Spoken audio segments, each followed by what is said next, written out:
Hello everyone, so in this video, we're going to be reviewing the Qinux AC Portable Air Conditioner.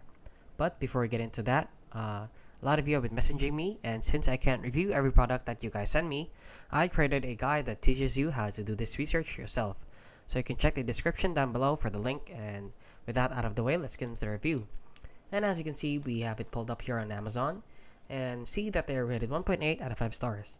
So right off the bat, I'm gonna tell you that guys that this product is a scam since it is very small.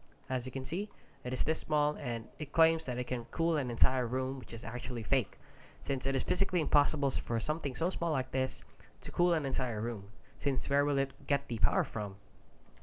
And as you can see, unsurprisingly, it's 1.8 out of 5 stars with 24 ratings here on Amazon. And basically what this is, guys, is just a small fan. So as you can see, this is the reviews. Do not buy this. Never worked.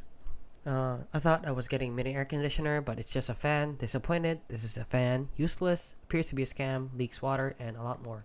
So please, guys, do not buy this in the hopes of cooling an entire room. It is impossible, and this product is just dropshipped from Alibaba or AliExpress, which you can buy for cheaper if you really want to buy this product. And that is basically it, guys. So if you found this video helpful, please consider liking and subscribing.